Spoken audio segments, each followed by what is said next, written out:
نہایت قابل قدر بزرگ اور دوست ملک و ملت کے پیارے بھائیوں نوجوانوں، ہمیں اور آپ کو اور ساری کائنات اور کائنات کی تمام چیزوں کو جس ذات نے پیدا کیا اسے اللہ کہتے ہیں۔ جو ساری کائنات کا مالک ہے اسے اللہ کہتے ہیں۔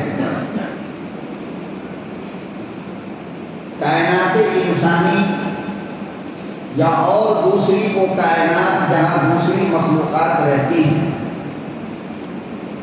جیسے آسمانی دنیا جہاں فرشتوں کی جماعت ہے، جیسے یہ دنیا جہاں ہم اور آپ چرند پرند حیوانات جمادات رہتے ہیں، ایک پانی کی دنیا ہے جہاں پانی کے جانوروں کی زندگی چلتی ہے۔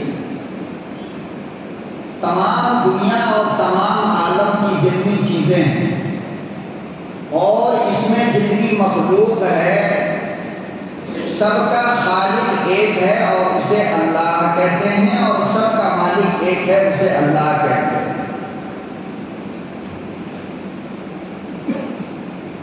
دنیا کی کوئی ایک چیز آپ ایسی نہیں بتا سکتے اور ایسی نہیں دکھا سکتے جس کے بارے میں یہ کہا جائے کہ یہ ہم نے پیدا کیا ہے، یہ ہماری تخلیق ہے اور اس کے مالک ہم ہیں۔ بلکہ یہ جو آپ سانس لیتے ہیں، آپ اندازہ نہیں لگا سکتے کہ 24 گھنٹوں میں ہم نے کتنی مرتبہ سانس لیا اور سانس کو باہر چھوڑا۔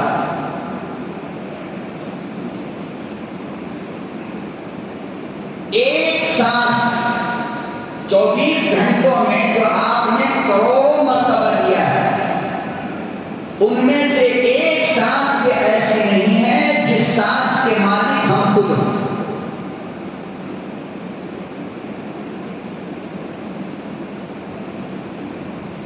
پتہ یہ چلا کہ دنیا کے اندر کسی چیز کے ہم مالک ہیں ہی نہیں، اور دعویٰ بڑے بڑے کرتے ہیں ہم، یہ ہمارا، یہ ہمارا، یہ ہمارا، یہ ہمارا۔ ایک سیکنڈ کے لیے ایک سانس رک جائے اور پھر ڈاکٹر یہ کہے کہ تمہاری ساری دولت اس سانس کو چالو کرنے کے لیے دینی پڑے گی، آپ بتاؤ دو گے یا نہیں دو گے؟ پتہ یہ چلا کہ اتنی قیمتی سانس جو بغیر کچھ لیے ہوئے چل رہی ہے، اس کا چلانے والا کوئی بہت دلیر ہے، کوئی بہت بڑا دل والا ہے، جس نے ایک پیسہ ہم سے نہیں مانگا اور سانس دے دی،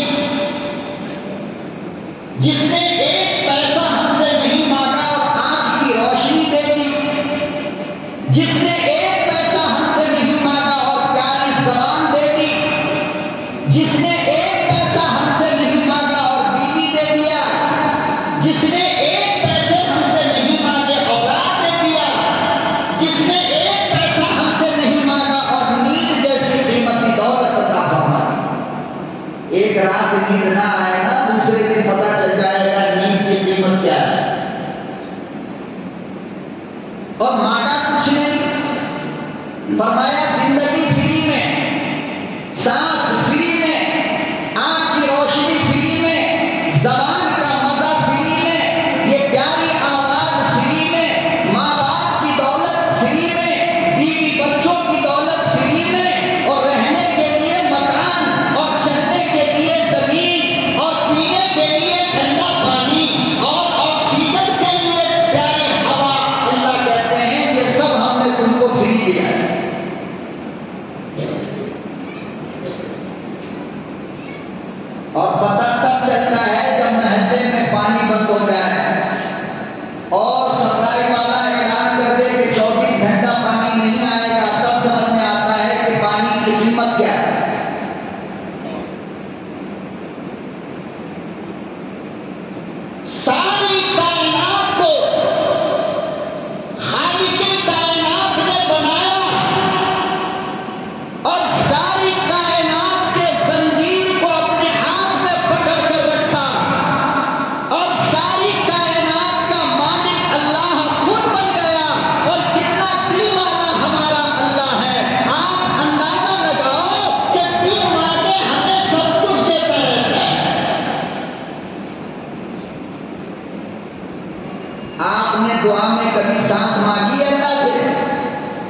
کو سانس دے دے.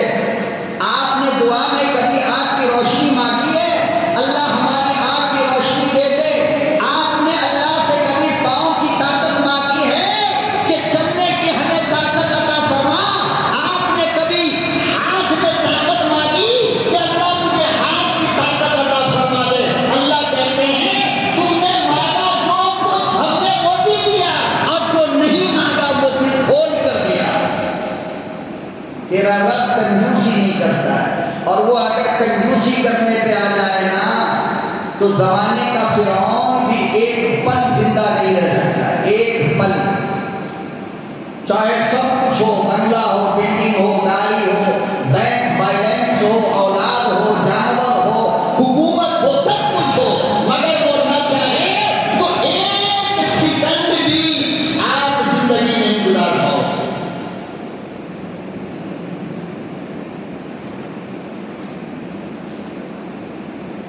سب کچھ دیا اور فری میں دیا، لیا کچھ نہیں. اس میں تھوڑی سی سروس آ جائے، تھوڑا سا اس میں کام آ جائے تو دیکھو ڈاکٹر کتنا پیسہ لے لیتا ہے.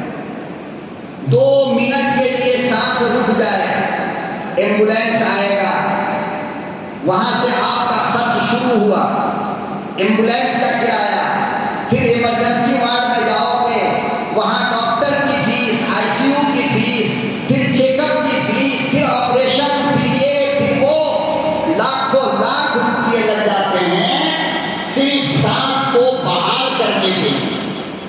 اور آپ نے کبھی غور نہیں کیا کہ جس رب نے ماں کے پیٹ میں بھی سانس کو نہیں روکا، 70-80 سال کی عمر ہو گئی آج تک سانس کو نہیں روکا، اس رب کو ہم نے دیا کیا ہے؟ کیا دیا؟ بدلے میں کچھ دیا اپنے اللہ کو؟ اور اللہ مانگتا کیا ہے؟ پروردگار عالم نے قرآن کریم میں صاف لفظوں میں بیان فرمایا، میرے بندو میں سارے خزانے کا مالک ہوں، میں تمہارا محتاج بالکل نہیں، مجھے ضرورت کسی چیز کی نہیں. فرمایا اللہ احد لم یلد ولم یولد ولم یکن لہ کفوا احد. اللہ کو محتاج اللہ نہیں، کسی چیز کی ضرورت نہیں، کوئی دولت تم سے نہیں مانگتا ہے، کوئی اور چیز قیمت تم سے نہیں مانگا. میرے رب نے فرمایا میرے بندو وہ ساری کائنات کے مالک تم ہو، میں نے تمہیں بنایا ہے. ہوا چلتی ہے حکومت تمہاری ہے، سانس چلتی ہے حکومت تمہاری ہے، اس ہاتھ پہ حکومت تمہاری، اس پاؤں پہ حکومت تمہاری، زبان پہ حکومت تمہاری. جب چاہو استعمال کرو، جب چاہو خاموش رکھو، پوچھنے والا کوئی نہیں. کون تم سے کہتا ہے آنکھ کھولو؟ فرمایا نہیں، میں نے مالک بنایا، مرضی تیری، جب دل چاہے کھول لیا کرے، جب دل چاہے بند کر لیا کرے. اللہ کہتے ہیں میرے بندو یہ ساری نعمتیں دینے کے بعد ہم نے تم سے کیا مانگا؟ بس 2 سجدے مانگے، 5 وقت کی نماز مانگی، حلال مانگا، سچ مانگا، اخلاص مانگا، عبادت مانگی. افسوس کا مقام یہ ہے کہ تم نے اپنے خالق کو وہ چیز بھی نہ دیے. ساری زندگی مزے لیتے رہے، رب نے ہوا دی فائدہ اٹھایا، رب نے پانی دے دیا فائدہ اٹھایا، بیوی بچے دیے فائدے اٹھائے، زمین کو بچھایا فائدہ تم نے اٹھایا، آسمان سے بارش برسایا فائدہ تم نے اٹھایا. مگر رب نے کہا اٹھو 2 سجدے کر دو، میں خوش ہو جاؤں گا، مجھے ضرورت تمہاری اور کسی چیز کی نہیں. کیا دیا ہم نے؟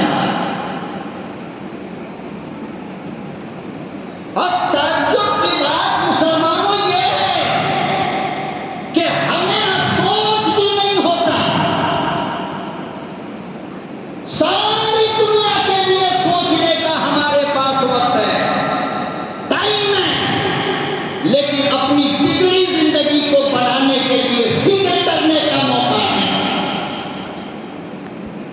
جو جس راستے پہ جا رہا ہے وہ سمجھتا ہے یہی راستہ ٹھیک ہے، شرابی سمجھتا ہے یہ ٹھیک ہے، زنا کرنے والا سمجھتا ہے یہ ٹھیک ہے، چوری کرنے والا سمجھتا ہے یہ ٹھیک ہے، نماز پڑھنے والا سمجھتا ہے یہ ٹھیک ہے۔ او اللہ کے بندے کیا ٹھیک ہے؟ یہ مصطفیٰ سے پوچھو، اللہ کے قرآن سے پوچھو۔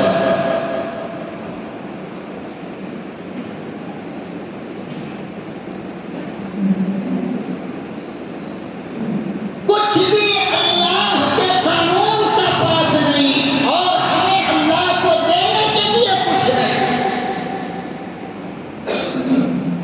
دو سجدہ مانگا وہ بھی نہیں، زبان دینے کے بعد کہا کہ اس کی قیمت بس یہ ہے میرے بندو کہ اس زبان سے سچ بولنا، جھوٹ مت بولنا، تلاوت قرآن کرنا، کسی کو گالی مت دینا، زبان کی قیمت ادا ہو جائے گی۔ تمہارے رب کو سونا چاندی مال پانی نہیں چاہیے۔ آنکھ دینے کے بعد اللہ نے کہا اس کی قیمت یہ ہے کہ جب دیکھو تو صحیح دیکھو، غلط مت دیکھنا۔ اور ہم صحیح دیکھتے کیا ہیں؟ بیوی کے بارے میں کہا ان آنکھوں سے محبت بھری نظر سے دیکھ لو 10 نیکیاں دے دوں گا۔ ماں کے بارے میں کہا کہ ان آنکھوں سے اپنی ماں کو دیکھ لو، نیکیاں ہی نیکیاں دے دوں گا۔ لیکن نہ ہم اپنی بیوی کو دیکھیں گے نہ اپنی ماں کو دیکھیں گے، دیکھیں گے تو پڑوسی کی بیوی دیکھیں گے تو راستہ چلتی ہوئی کنجریوں کو، ہم دیکھیں گے تو ناچنے والی کو۔ بتاؤ یہ بےایمانی نہیں ہے؟ یہ آنکھ کی قیمت ادا ہو رہی ہے؟ اور کون ایسا پل ہے جس وقت ہم غیر کو نہیں دیکھتے؟ اور اب تو ماشاءاللہ موبائل ہم سارے لوگوں کے پاس ہے، جب دل میں آیا جیسی چاہا دیکھ لیا، اور سمجھتا یہ ہے کہ ہم نے کوئی غلط کیا ہی نہیں۔ کیا غلط کیا ہم نے بھائی؟ آنکھ ہے تو دیکھیں گے نا۔ کچھ جاہل قسم کے لوگ یہ بھی کہتے ہیں آنکھ ہے تو دیکھیں گے نا، بہت اچھی بات ہے، تو زبان ہے، منہ ہے، پیٹ ہے، تو کھانا کیوں کھاتے ہو؟ زہر کھایا کرو۔ کیوں کھایا کھانا؟ زہر کھا لیا کرو۔ زبان ہے تو پیاس لگے تو پانی کیوں پیتے ہو؟ زہر پی لیا کرو۔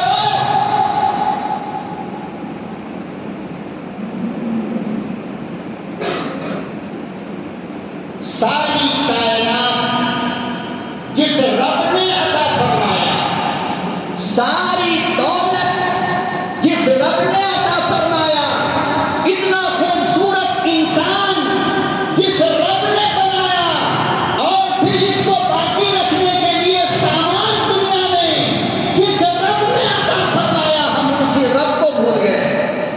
وہ اللہ ہمیں یاد ہی نہیں، کبھی بھی نہ گھر میں یاد آتا ہے، نہ دکان میں یاد آتا ہے، نہ بازار میں یاد آتا ہے، نہ راستہ چلتے ہوئے یاد آتا ہے، نہ کھاتے وقت یاد آتا ہے۔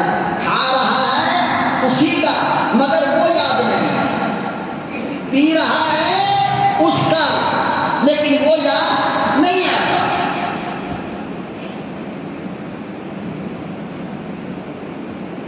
اور یہ حالت اس امت محمدیہ کی نہیں ہے، بلکہ جب سے یہ دنیا بنی ہر قوم کے اندر یہ غفلت پائی جاتی ہے کہ ہر قوم کے لوگوں نے اللہ کی عطا کردہ نعمتوں سے فائدہ تو اٹھایا لیکن اللہ کو بھول گئے۔ اللہ یاد نہیں آتا تھا۔ انہی قوموں کے پاس اللہ کو یاد دلانے کے لیے جن کو بھیجا گیا اس کو حضرات انبیاء کہتے ہیں، ان کو نبی کہتے ہیں، ان کو رسول کہتے ہیں، ان کو پیغمبر کہتے ہیں۔ پیغمبر کا کام کیا تھا؟ پیغمبر کا کام بس یہ تھا کہ جس قوم نے اپنے رب کو بھلایا اس رب کا تعارف کرایا کہ اللہ ایک ہے، پیدا کرنے والا ایک ہے، کھلانے والا ایک ہے۔ اور عجیب بات دیکھو، آدم سے لے کر عیسیٰ تک اور عیسیٰ عیسیٰ سے لے کر ہمارے پیغمبر تک تمام کے تمام 1,24,000 نبیوں کا کلمہ ایک ہی تھا، جسے کہتے ہیں لا الہ الا اللہ۔ آدم نے اسی کی دعوت دی، شیش نے یہی سمجھایا، نوح نے یہی سمجھایا، ابراہیم نے یہی سمجھایا، تمام 1,24,000 نبیوں نے یہی سمجھایا، لا الہ، کوئی اللہ نہیں، الا اللہ، سوائے اللہ۔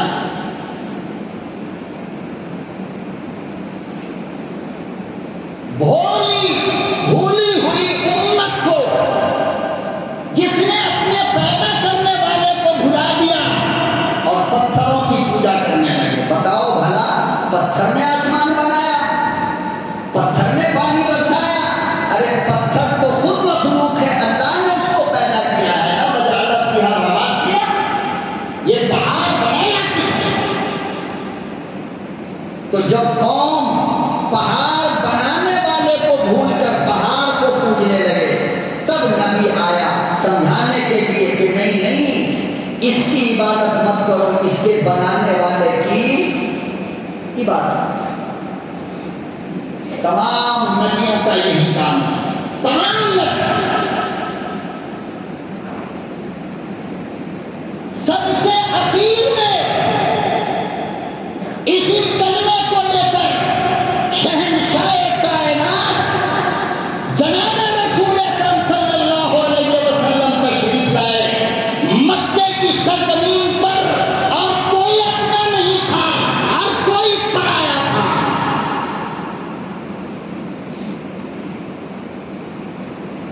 جس کے گود میں پلے، جس کے گود میں بڑھے،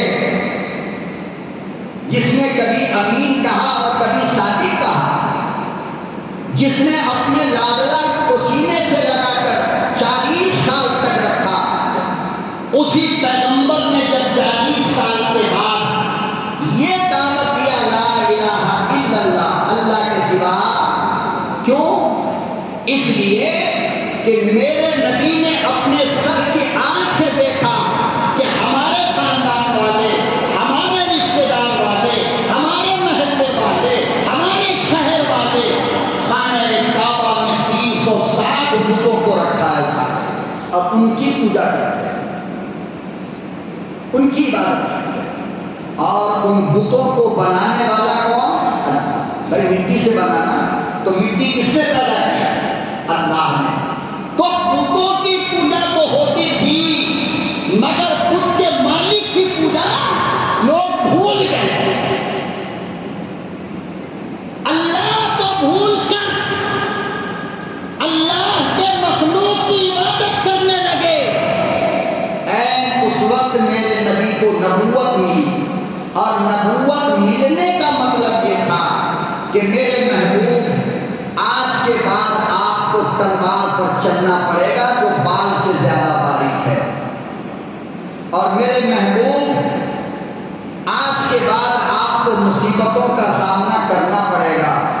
میرے محبوب آج کے بعد جن لوگوں نے آپ کو اپنے دامن میں اٹھا کر رکھا، وہ اپنے دامن سے آپ کو نیچے گرا دیں گے، تو میرے محبوب وصبر، صبر کرنا، گھبرانا مت، صبر کرنا، گھبرانا مت۔ پھر دنیا نے دیکھا اور حدیث نے نوٹ کیا اور تاریخ کی کتابوں نے دیکھا کہ جب اس پیغمبر نے خدا کے دین کی دعوت دی، جب اس پیغمبر نے امر بالمعروف کیا اور نہیں انیل منکر کیا، تو پھر بتاؤ کیا سب سے پہلے اپنے چچا نے پتھر نہیں مارا؟ ابو لہب کون ہے؟ میرے نبی کا سگا چچا ہے نا، لیکن کیا ابو لہب نے سب سے پہلے پتھر نہیں مارا کہ میرے خداؤں سے، میرے باپ دادا کی شریعت اور دین سے مجھے جدا کرنے کی باتیں کر رہا ہے؟ پھر مصیبت کا کون سا ایسا طریقہ ہے جو مصطفیٰ پہ آزمایا نہ گیا؟ خانہ کعبہ میں آپ سجدے کی حالت میں پڑے، اور دور بیٹھا ہوا ہے یہ پورا رئیس مکہ، ابو جہل، ابو لہب، ابو سفیان، اخنس ابن شریح، اور میٹنگ چل رہی تھی۔ کیا میٹنگ چل رہی تھی کہ دیکھو دیکھو وہ جو لڑکا ہے نا محمد، دیوانہ ہو گیا، بہتی بہتی باتیں کرتا ہے، اس کو راستے سے ہٹانا پڑے گا۔ یہ کون کہہ رہا ہے؟ چچا۔ کون کہہ رہا ہے؟ رشتے دار۔ کون کہہ رہا ہے؟ محلے والے۔ اور کون کہہ رہا ہے؟ جو آج سے پہلے آپ کو پوری دنیا کا سب سے سچا مانتا تھا، لیکن جب مصطفیٰ نے یہ کہا کہ اللہ کے سوا کوئی مالک نہیں، تو انہی لوگوں نے کہا کہ مجنون ہو گیا۔ قرآن بیان کرتا ہے۔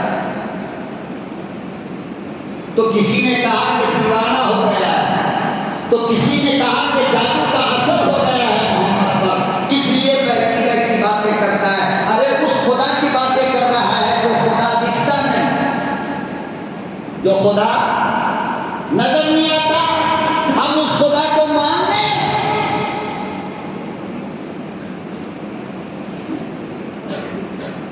سجدے کی حالت میں، اور مکے کے اندر کسی محلے میں اونٹ ذبح ہوا تھا، اونٹ۔ میٹنگ کے اندر یہ بات طے پائی کہ اس اونٹ کی پوری گندگی اٹھا کر کے ایک تھیلے میں لاؤ۔ اونٹ کی اوجری غلاظت گندگی اٹھا کر کے لایا گیا۔ میرا مصطفیٰ جب سجدے میں گیا ہے، پوری گندگی کو آپ کے بدن پر رکھا۔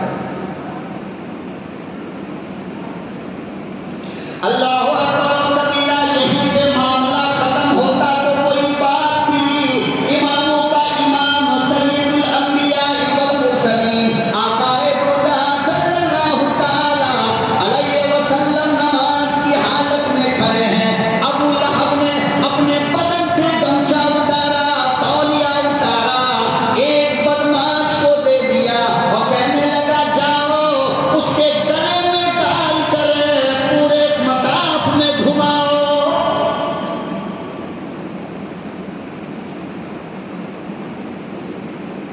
امام الانبیاء محبوب کبریا حضرت محمد مصطفیٰ صلی اللہ تعالی علیہ وسلم کے گلے میں پٹا پڑا ہے، کھینچتا چلا جا رہا ہے۔ حضرت فاطمہ چھوٹی بچی دوڑ کر آئی، بابا سے لپٹ کر رونے لگی اور کہنے لگی او لوگو، میرے باپ کا جرم تو بتاؤ،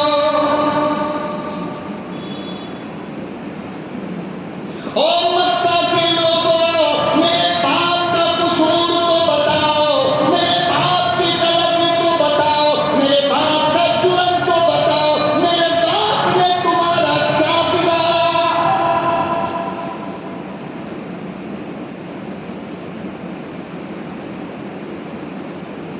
اندازہ لگاؤ مسلمانوں، جس دین کو تم سو کر برباد کر رہے ہو، جس دین کی عمارت کا اینٹ تم ہلا رہے ہو، کیا کسی عمارت کو بنانے کے لیے مصطفیٰ کی وہ حالت نہ ہوئی؟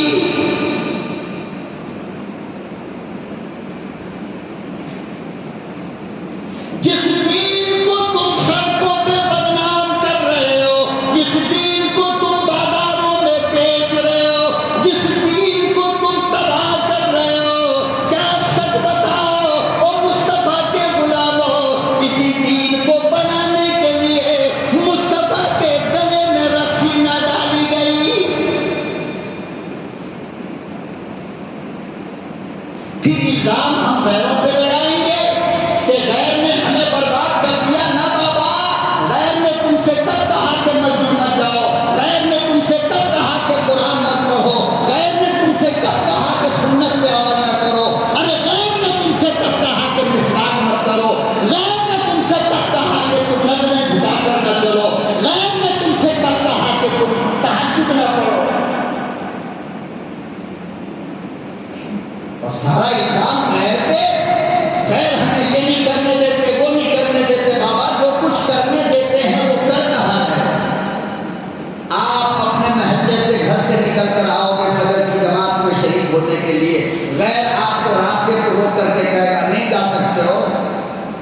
اور یاد رکھنا ایک بات،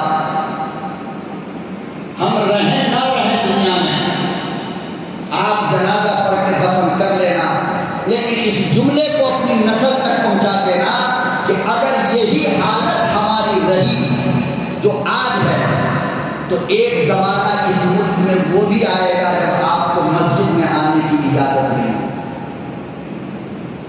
قرآن پڑھنے کی اجازت نہیں ہوگی، جیسا کہ روس میں ہوا۔ آج موقع ہے تو ہم کرتے نہیں، اور جب پابندی لگ جائیں گے تو ہم جلوس نکالیں گے، کس کے خلاف؟ حکومت کے خلاف۔ تو پلٹ کر اس دور کو یاد کر لینا کہ جب آزادی تھی تو تم نے کیا کیا؟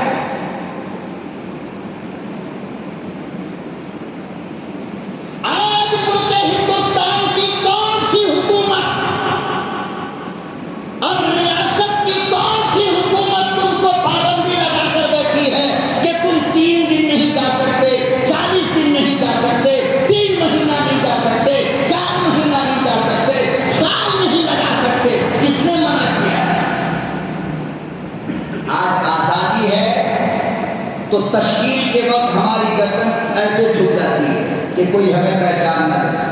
جب پابندی لگ جائے گی نا تب جلوس نکالو گے، حکومت نے پابندی لگایا ہے، جلوس نکالو، احتجاج کرو۔ تو اس دن کو یاد کر لینا کہ جب آزادی تھی تو تم نے کیا کیا۔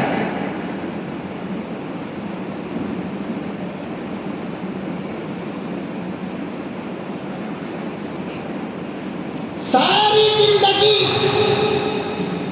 موسم انسانیت جناب رسول اللہ صلی اللہ علیہ وسلم نے 40 سال کے بعد سے لے کر 63 سال کی عمر تک مصطفیٰ نے بس اس دین کو بڑھانے کے لیے محنت کیا ہے۔ اور کون سی قربانی ہو سکتی ہے جو میرے آقا جناب رسول اللہ صلی اللہ علیہ وسلم نے نہ دیا ہو؟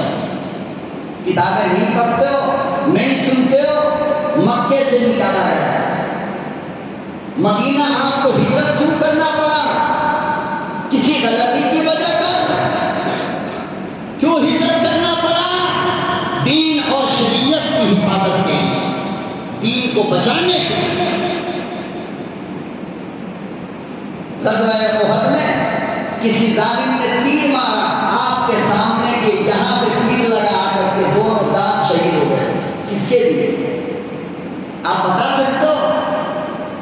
میرے محترم، کسی دین کے لیے، کسی نماز کے لیے، کسی کلمے کے لیے جسے آج ہم بھول کر کے بیٹھتے ہیں۔ اتنا بڑا محلہ ہے، میں دعوے کے ساتھ کہتا ہوں، آؤ میرے ساتھ ہر گھر پہ چلو، گھر کے افراد کو بلا کر کے پوچھو کلمہ سنانے کے لیے، پتہ چل جائے گا کہ ہماری قوم کہاں سوئی، کتنے کو کلمہ یاد ہے۔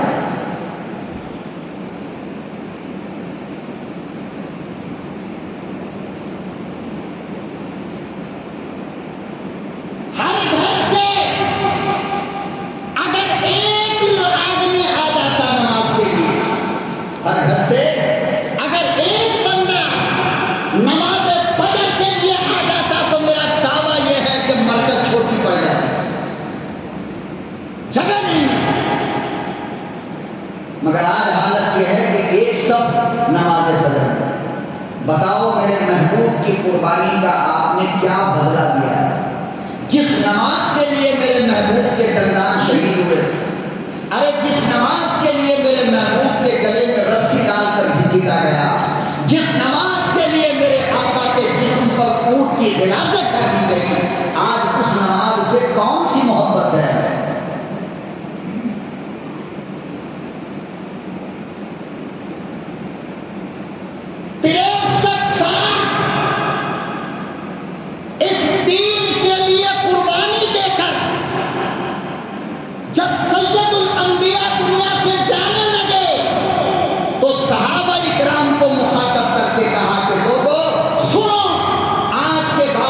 نبی نہیں آئے گا، میں آخری نبی ہوں، انا خاتم النبیین لا نبی بعدی، میرے بعد کوئی نبی نہیں آئے گا، اس لیے میرے کام کو زندہ رکھنا یہ آپ لوگوں کی ذمہ داری ہے۔ کسے کہا؟ کسے کہا؟ صحابہ سے۔ میرے نہیں آئے گا، امت آئے گی۔ نبی تو نہیں آئے گا مگر امت آئے گی، اور شیطان بھی آئے گا، میری امت پر حکومت کرے گی۔ تو اب میری امت تک میرے پیغام کو پہنچانا، میرے امت کے سامنے اللہ کا تعارف کرانا، میری امت کو دین کی دعوت دینا، میری امت کو قرآن کے راستے پر لانا، میری امت سے مسجدوں کو آباد کروانا، میرے صحابہ یہ آپ کی ذمہ داری ہے۔ میں پوچھتا ہوں، بتاؤ صحابہ نے اس فرض کو ادا کیا یا نہیں کیا؟ کس حد تک ادا کیا کہ سولی کے پھندے پر لٹکا کر گلے میں رسی ڈال کر کہا گیا کہ شریعت کا اسلام کا انکار کر دو، چھوڑ دیں گے۔ تو صحابہ نے یہ حق ادا کیا کہ کہنے لگے کہ میرے جسم سے خون کا آخری قطرہ بھی نکلے گا تو شریعت کا جھنڈا لے کر کے تجھے جو سمجھ میں آئے کر دے۔ تاریخ پڑھو، پھانسی دے دی، مہینوں ان کی لاش کو تختے دار پر لٹکا کر کے رکھا ہے، لیکن صحابہ رکے۔ اللہ اکبر و کبیرہ، آؤ لوگوں رب کا قرآن پڑھو، پتہ چل جائے گا۔ تم کہتے ہو ہم امت خیر ہیں، تم کہتے ہو ہم سب سے پیاری امت ہیں، لیکن یہ بھول کیوں جاتے ہو کہ جہاں پر رب کے قرآن نے تمہیں امت خیر کا لقب دیا ہے، جہاں پر تم کو امت خیر کہہ کر پکارا، ذرا اس سے آگے کی شرط تو پڑھو۔ اللہ کہتا ہے اگر یہ کام کرو گے تو امت خیر ہو۔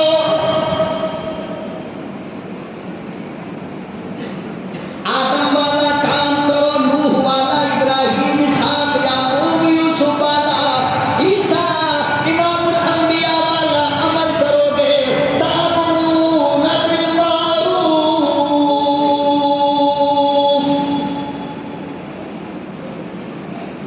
میرے بندوں کو بھلائی کی دعوت دو گے، میرے بندوں کو دین سکھاؤ گے، میرے بندوں کو سنت سکھاؤ گے، میرے بندوں کو نماز سکھاؤ گے، میرے بندوں کو جینے کے آداب سکھاؤ گے، پھر تم امت خیر ہو۔ یہ نہیں کہا کہ مٹن چکن چلے گا تو امت خیر ہو، ختنہ ہوگا تو امت خیر ہو، اور کھا کھا کر ڈھیمار مار مار کر سوتے رہو امت خیر ہو۔ نہیں، امت خیر کیسے ہو؟ فرمایا کنتم خیر امت، تم بہترین امت ہو۔ کتنے بہترین امت ہو تم جانتے ہو؟ قیامت کے دن جب حضرت نوح علیہ السلام کی پریشانی بڑھنے لگے گی اور اللہ حضرت نوح سے پوچھے گا کہ میں نے آپ کو رسول بنایا، آپ نے اپنی امت کو دعوت دین دیا؟ حضرت نوح کہیں گے ہاں۔ حضرت نوح کی امت یعنی کفار انکار کریں گے، نہیں، نوح نے ہمیں نہیں سمجھایا۔ اپنے پاور کو سمجھو مسلمانوں۔ اس وقت حضرت نوح علیہ السلام فرمائیں گے کہ میرے اللہ، میرا ایک گواہ ہے، میں نے اپنی امت کو سمجھایا، اس پر میرے پاس ایک گواہ ہے۔ فرمایا کون گواہ ہے؟ تو کہا کہ محمد کی امت میری گواہ ہے، ان سے پوچھ لیجئے میں نے بتایا یا نہیں بتایا۔ یہ قرآن کہتا ہے کہ نوح علیہ السلام کی گواہی محسن انسانیت کی یہ امت دے گی جسے ہم اور آپ کہتے ہیں۔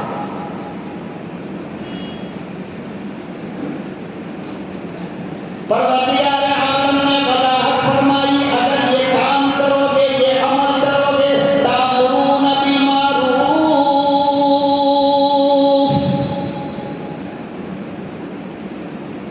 لوگوں کو دین بتاؤ گے، سمجھاؤ گے، لوگوں کو جینے کا طریقہ سکھاؤ گے، لوگوں کے سامنے اللہ کا تعارف کراؤ گے کہ پیدا کرنے والا کوئی دوسرا نہیں، ایک اللہ ہے، کھلانے والا، پلانے والا، مارنے والا، جلانے والا، سانس کا مالک، آنکھ کا مالک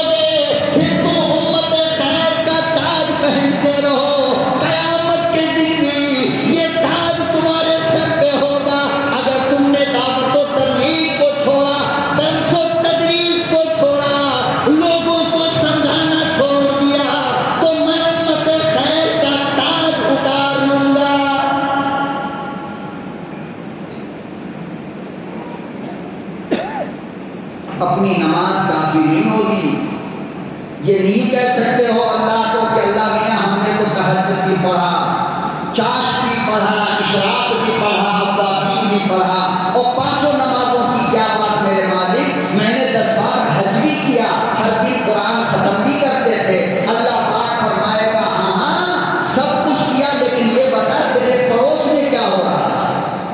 تیرا پڑوسی بھی نماز کو آتا تھا؟ اللہ نہیں آتا تھا۔ تو نے اسے کبھی دعوت دیا؟ اللہ ہم سے بھول ہو گئی۔ فرمایا بس کسی بھول کی وجہ کر آپ جہنم میں جائیں۔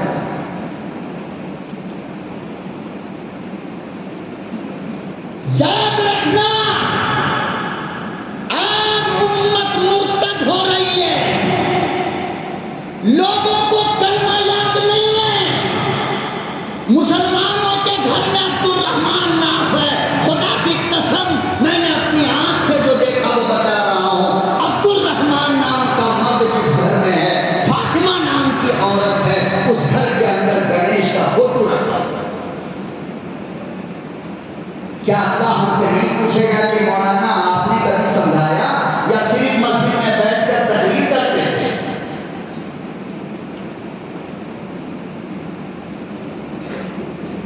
لوگوں کے ایمان کی حفاظت کرنا یہ فرض عین ہے۔ کیا یہ لکھ لو، نوٹ کر لو اس بات کو، لوگوں کے ایمان کی حفاظت کرنا یہ فرض عین ہے، جس طرح نماز فرض ہے، اس سے بچ نہیں پاؤ گے۔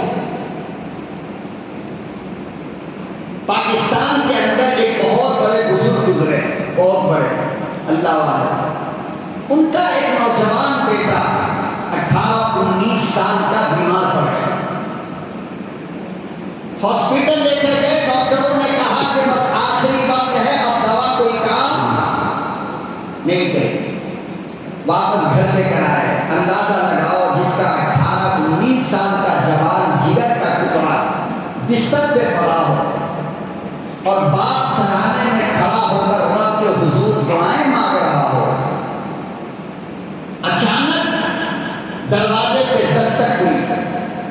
ڈاکٹر نے کہا 2-4 گھنٹے کا مہمان ہے، بس اس سے زیادہ آگے بچنے والا نہیں۔ دروازے پہ دستک ہوئی، مولانا نے دروازہ کھولا، ایک بوڑھے میاں اندر آئے اور کہنے لگے بھائی بڑے مولانا بنتے ہو، بہت بڑے بزرگ کہلاتے ہو، ہمارے گاؤں کے اندر قادیانی لوگ آ گئے ہیں، لوگوں کا ایمان برباد ہو رہا ہے، ذرا چل کر کے اس سے مقابلہ کرو، قوم کو سمجھاؤ ورنہ مرتد ہو جائیں گے۔ یہ جملہ اس کی زبان سے نکلا ہے۔ مولانا نے اپنی اہلیہ سے کہا میرا بیگ دے دو۔ جس بیگ کے اندر کپڑا تھا فوراً اس بیگ کو اٹھایا اور بوڑھے میاں کے ساتھ ہو لیے۔ بیوی نے کہا کہ بچہ جوان 1-2 گھنٹے کا مہمان ہے اور آپ اس طرح چھوڑ کر جا رہے ہو، بچے پہ ترس نہیں آتی؟ مولانا نے ارشاد فرمایا کہ میرے مقدر میں ہوگا تو یہ بچے گا، اور اگر مقدر میں نہیں ہے تو حوض کوثر پہ ملاقات کرنا۔ آج تو مجھے جانے، آج مجھے گھر سے نکلے، بچہ اور سے باپ کا چہرہ دیکھ رہا تھا۔ خدا کی قسم اس عالم نے مڑ کر پھر اپنے اولاد کو نہیں دیکھا۔ بس اسٹینڈ میں گئے، ابھی بس میں بیٹھے، اچانک 2-4 لوگ دوڑ کر آئے، مولانا بچہ انتقال کر گیا، جنازہ پڑھا دو پھر چلے جانا، جنازہ پڑھا دو پھر چلے جانا۔ مولانا کا جواب سنو، مولانا نے کہا کہ سنو، جنازہ پڑھانا فرض کفایہ ہے۔ کیا ہے؟ جنازہ پڑھنا یا پڑھانا فرض کفایہ۔ فرض کفایہ کسے کہتے ہیں کہ محلے کے ایک بندے نے بھی اگر وہ کام کر لیا تو پورے بندے کی طرف سے وہ ادا ہو جائے گا۔ جیسے کہ رمضان کا اعتکاف اخیر عشرے کا فرض کفایہ ہے، محلے کے ایک آدمی اگر بیٹھ گئے تو پورے محلے کی طرف سے اس کی ذمہ داری ختم ہو جاتی۔ اگر ایک بھی نہیں بیٹھا تو پورا محلہ گنہگار ہوگا۔ اگر ایک نے جنازہ پورا محلہ، اس کو کہتے ہیں فرض کفایہ۔ مولانا نے فرمایا کہ جنازہ میرے بچے کا ہو یا کسی اور کا ہو، جنازہ پڑھنا اور پڑھانا فرض کفایہ ہے، اور امت کے ایمان کی حفاظت کرنا یہ فرض عین ہے۔ میں فرض عین کو چھوڑ کر فرض کفایہ پہ عمل نہیں کر سکتا۔ فرض عین کا مطلب کیا؟ ہر بالغ آدمی پر وہ عبادت فرض ہو، جیسے کہ نماز، جیسے کہ روزہ۔ بات سمجھے؟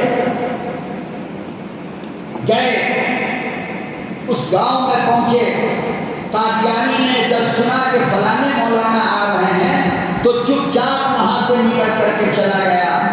مولانا واپس آئے اپنے گھر، اہلیہ پہ نظر پڑی، اہلیہ نے کہا کہ مولانا جانتے ہو؟ مولانا کہنے لگے کیا بات ہے؟ اہلیہ کہنے لگی جب آپ یہاں سے چلے گئے بچے کا آخری وقت تھا تو بچے نے کہا امی جان جب میرے بابا آئے میرا آخری سلام کہنا۔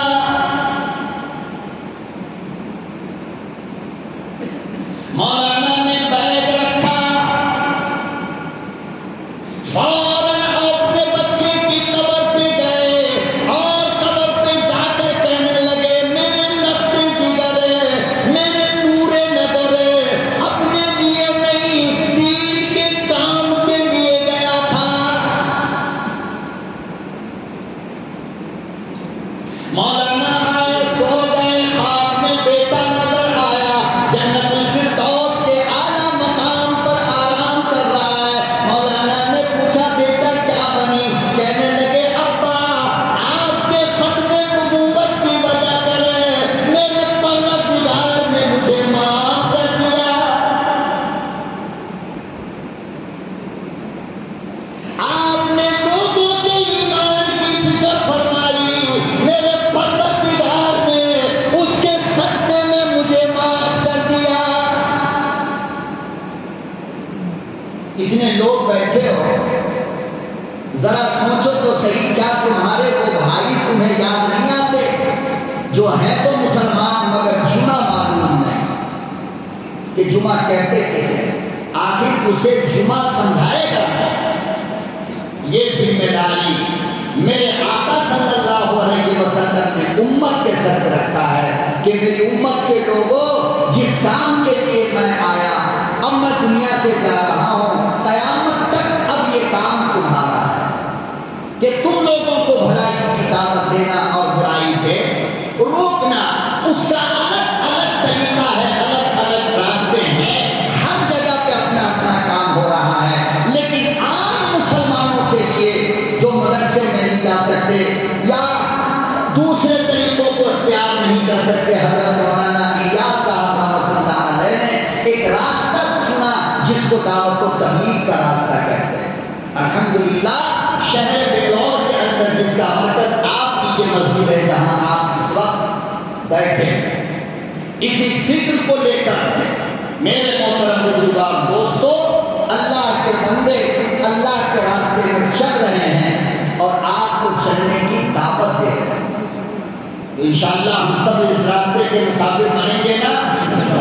ہاتھ اٹھا کر کے وعدہ کرو کہ انشاءاللہ ہم سب یہ کام کریں گے۔ ہاں، راستہ چلتے پھرتے اٹھتے بیٹھتے اپنے لوگوں کو، مسلمان کوئی دوست ملا پوچھو ذرا کلمہ سنا، کلمہ یاد نہیں ہے، اچھا کلمہ یاد کر لو، میں تمہیں پڑھاتا ہوں۔ تو میرے محترم بزرگان دوستو، یہ ہم سب کی ذمہ داری ہے۔ اگر ہم نے اس ذمہ داری کو ادا نہیں کیا، کل قیامت کے دن مصطفیٰ کا ہاتھ ہوگا، ہمارا گریبان ہوگا، سوچو اس دن ہم کیا جواب دیں۔ میرے نبی پوچھیں گے جس کام کی ذمہ داری میں دے کر آیا تم نے کیا کیا؟ اسی سلسلے میں میرے محترم بزرگان دوستو، دیکھیے ہماری مسجد کے اندر الحمدللہ کیرلا کی جماعت آئی ہوئی ہے، بھٹکل کی جماعت آئی ہوئی ہے، اور کہاں کہاں کی آئی ہوئی ہے، الگ الگ علاقوں کی آئی ہوئی ہے۔ کیا یہ ہمارے لیے باعث فخر اور باعث سعادت نہیں ہے کہ اللہ کے مہمان ہمارے محلے میں آئے؟ تو کیا ہم ان کو اکیلا چھوڑ دیں، ان کا ساتھ نہ دیں، ان کی رہبری نہ کریں؟ تو یہ تو اپنی نیکی لوٹ کر چلے جائیں گے، قیامت کے دن اللہ ہمیں مجرم ٹھہرائے گا کہ تم نے ان کا ساتھ کیوں دیا۔ اس لیے میرے محترم بزرگوں اور دوستو، الحمدللہ یہ جتنے آنے والے لوگ ہوتے ہیں، کبھی یہ مت سمجھ لینا کہ یہ بیکار لوگ ہوتے ہیں۔ ان کے بڑے بڑے کاروبار ہوتے ہیں، بڑی بڑی تجارتیں ہوتی ہیں، ان میں کوئی ڈاکٹر ہوتا ہے جو فیس کے ایک ایک دن میں لاکھوں لاکھ روپے کماتے ہیں، مگر وہ 40 دن کے لیے نکلے، حساب ڈال دو کتنا ہے، مگر ان کے لیے یہ کوئی بڑی بات نہیں۔ کیوں؟ اس لیے کہ یہ جان بھی اللہ کی ہے۔ کس کی ہے؟ اور جو مال ہے ہمارے پاس وہ بھی اللہ کا ہے۔ اور اللہ نے کیا کہا؟ ان اللہ اشتری من المؤمنین انفسهم واموالهم، میرے بندو میں نے تمہارا مال بھی خرید لیا، تمہاری جان بھی خرید لی۔ میں پوچھتا ہوں، بتاؤ اللہ سے اچھا خریدار کوئی ہوگا؟ کوئی ہوگا؟ اسی لیے اللہ نے جب ہماری جان کو، ہمارے مال کو خریدا تو اس کے بدلے بِأَنَّ لَهُمُ الْجَنَّةَ، 11ویں پارے کی آیت ہے، پڑھ لینا۔ فرمایا تیری جان، تیرا مال، سب کچھ میں نے خرید لیا جنت کے بدلے۔ اب ہم میں کون آدمی ایسا ہے جو نہیں چاہتا ہو کہ اللہ ہمیں جنت عطا فرمائے؟ اگر چاہیے تو اپنے جان اور مال کی قربانی دینی پڑے گی۔ الحمدللہ اس پورے صوبہ کرناٹک کا اجتماع ہونے جا رہا ہے، میرے خیال سے 27-28 دسمبر کو، ہے نا صدر صاحب؟ 27-28 دسمبر میں اس کے انتظامی امور کے تعلق سے کل اور پرسوں اس مسجد کے اندر مشورہ ہے۔